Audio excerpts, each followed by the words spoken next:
everybody, I'm Kimberly Edwards from cookingwithkimberly.com, and tonight I'm going to teach you guys how to make a Bolognese sauce. Now, Bolognese sauce is an interesting sauce. It's from the city of Bologna in Italy, and basically what it is, it's a tomato-based sauce, tomato and meat-based sauce, okay? It has vegetables in it, carrots, celery, mushrooms, onions, garlic typically, and it's usually a mixture of beef or pork. Now, we're going to switch it up a tiny bit, and that's okay.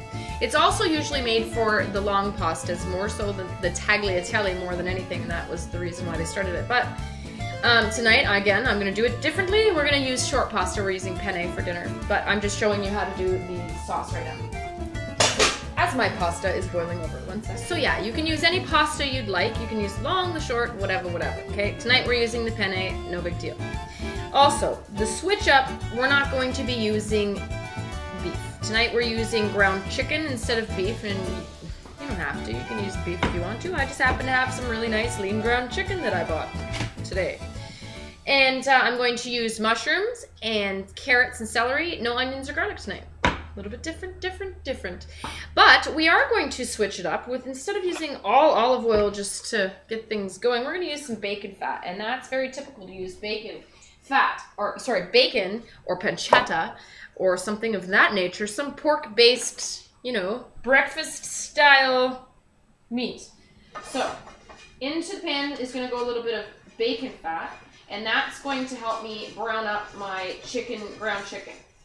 Okay, it's going to give a little bit more flavor. It's also going to kind of hold true to the mixture of meats, okay?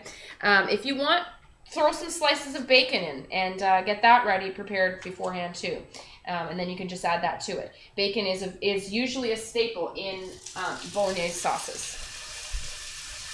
Wash your hands after you've touched chicken or any kind of meat.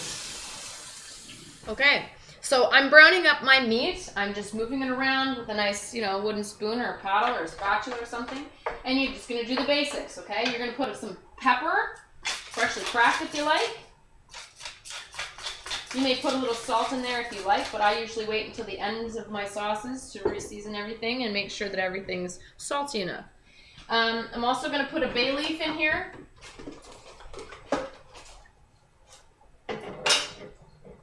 Just for some extra flavor. And a small bit of red chili flakes. Probably a quarter teaspoon, let's say. Voila. Alright. Stir this up. Keep browning it. If you're using lean meat, and this is an extra lean ground chicken, then you are not going to have to drain off any excess fat afterwards. Now, if your meat is not extra lean or beef or pork or whatever, and you have a bunch of fat rendering, then just drain off that fat, get rid of it, and reserve that meat, okay? So that's all you do. And we'll be back when this is all browned up. But in the meantime, I'm going to slice some gorgeous mushrooms. Let's go with, I don't know, 6 mushrooms or so. Some of these are tiny, so we'll go with a couple of mushrooms here. There we go. And I'm just going to do slices, plain old slices. I guess that slice is for the dog. That's okay. Slice. Now the carrots, you're not going to slice your carrots, you're actually going to grate your carrots, which is kind of cool. That way it kind of melts and breaks down into the sauce a little better. It's a little less, carroty. You don't really want a carrot-based sauce on your pasta. I mean, I don't want all that carrot. I want some carrot flavor, but I don't want all of that. So it's nice to shred it. It gives a nice little, more subtle flavor. There we go. I'm happy with my mushroom situation here. If you're using onions and garlic, then that's great. That's a little extra beefing up of the sauce. No pun intended. But the mushrooms are full of a lot of water, and this is going to reduce greatly in volume. Alright, and these are going to be sauteed right after my meat is all browned up, so we'll be right back. Okay, my meat is nice and browned, ready to go. I'm going to reserve it. I don't have any extra fat in there at all. Looks like I used just enough of that bacon fat just to keep everything from sticking to the bottom because it is very lean ground meat, so you gotta use something. You can use olive oil if you like, and that would be very, you know, going along with the whole theme, but I didn't do that because I wanted a little bit extra flavor. Okay, so that meat's gonna sit on the side. Next. Now we're gonna use olive oil into my pan with some other olive oil. Okay, into my pan goes about 1 tablespoon of olive oil. 1, 2, 3, 4. Usually if you count to 4, that's about a tablespoon, okay? All right. Into my pan is going to go these mushrooms, and they're gonna get sauteed just so that I can get them nice, a little bit more soft, that's all. All right, so stirring them around. That's some nice olive oil. Smells delicious. All right, so I'm also going to put some freshly ground cracked pepper in here. I'm not going to put any salt in yet because that's going to make my mushrooms completely just bleed all their water out. They're going to lose all their water, so I'm going to let this just go a little bit longer. I don't want a mushy, wet pan. You got me? I want those to saute properly, so don't put your salt in yet at the beginning with your mushrooms. Let that salt chill out, okay? So I'm just waiting until these get nice and tender. I am going to grate up my carrot. Okay. So we have 1 large carrot. I might not even use the whole thing, but I'm going to grate it up and I'm going to use this side, so you know. I've already peeled it. You don't have to peel it if you want to, or if it looks ugly on the outside, go ahead and peel it. All right.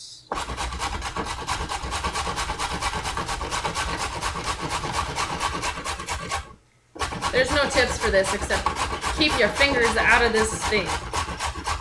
Doesn't feel nice?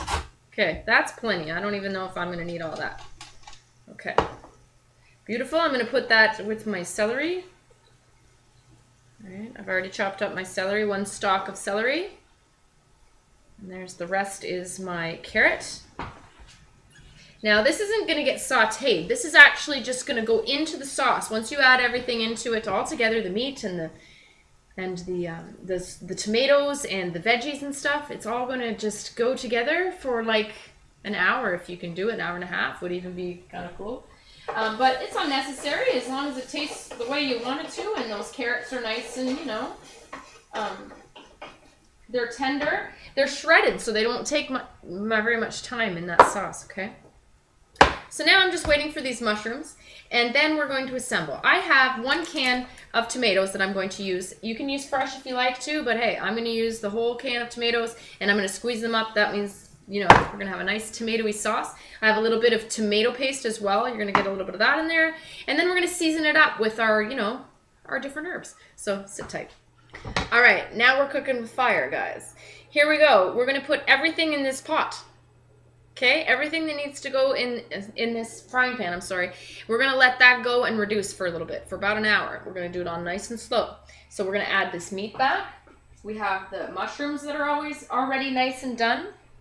We have our carrots and our celery already chopped and grated. In it goes.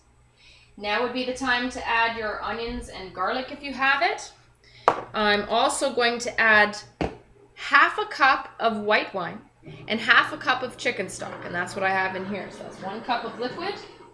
Now if you don't have white wine, you don't have chicken stock, use a different stock. Use a pork stock, beef stock, veggie stock, use some tea, use some water. Got me if you don't have that. If you don't have white wine, no big deal. Red wine goes marvelously with tomatoes and meat. Got me? Don't worry about it. Just put some flavor in there. Got me? Cool. Next, we are going to add, I need to get a new spoon, hold on. I am going to add a nice heaping teaspoon of tomato paste into this.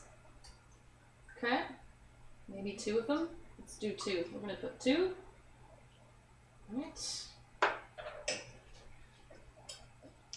And then your tomatoes. Now there's no rhyme or reason to the tomatoes. You just have to crush them if you want to put them in the food processor beforehand, if you want to throw them in a blender, if you want to mash them with a potato masher, whatever you got to do to get this stuff, you know, mixed up. But my favorite way is I pour all the liquid off into my pan, so I don't have to worry about it being all juicy everywhere.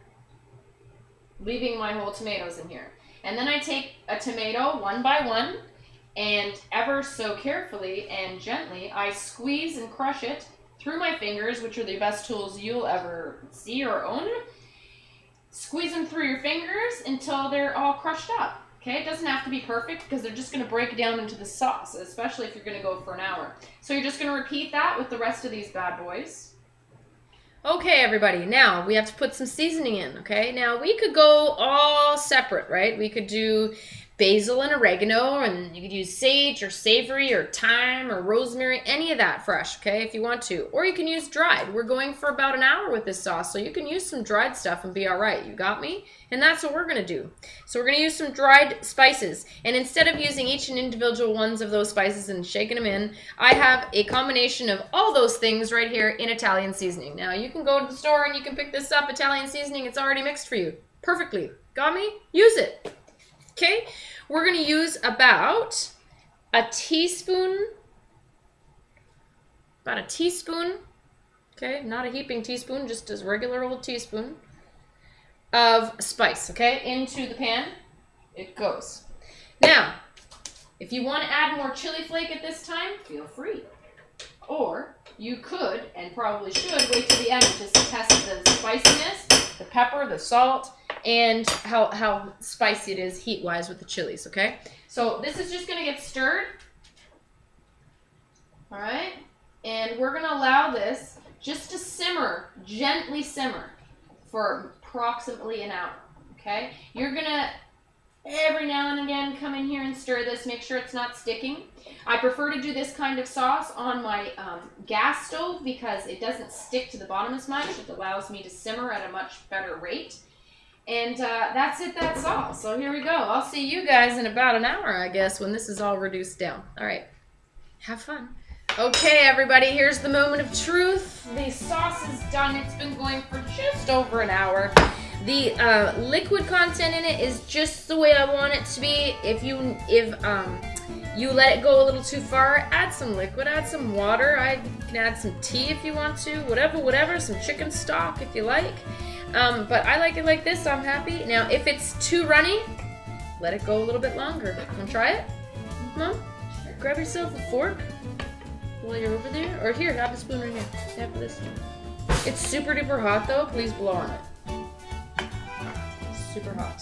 Mom's going to tell us off camera how she thinks, or on camera. This is my mom, Ingrid Turner. Make sure you check out her site. It's ingridturnertoday.com. This is Bolognese sauce. This is like what Mandy used to make me when I lived in Australia. My roommate in Australia used to make bolognese like once every other week, I would say.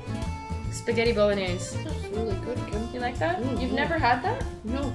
Well, it has chicken meat in it instead of beef. And it's supposed to have some bacon in it, or pancetta or something like that, but I used the bacon fat instead of olive oil. It's very good. You like that? I can't wait to have pasta with it. And we have penne pasta, and that's what's up. That's how you make bolognese sauce. This is a chicken bolognese sauce, okay? You like that?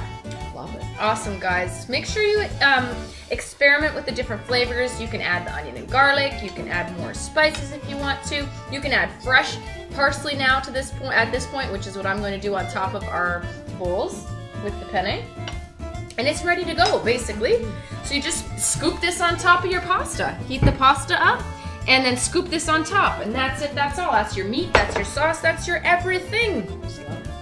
I think it's good. So that's how you make chicken bolognese sauce. All right, everybody, make sure you follow me on Twitter at Cooking with Kim E with a capital E. I hope you like the fan page. It's facebook.com/cookingwithkimberly. My shows are on youtube.com/cookingwithkimberly and ifood.tv/cookingwithkimberly. And my site is cookingwithkimberly.com. Make sure you come out, interact with me. Let me know what's going down in your culinary world. All right, everybody? What's up, Mom? Be a champion in your kitchen? Time to eat. Time to eat. Eat deliciously. Bye, everybody. Go grab that pasta. I know.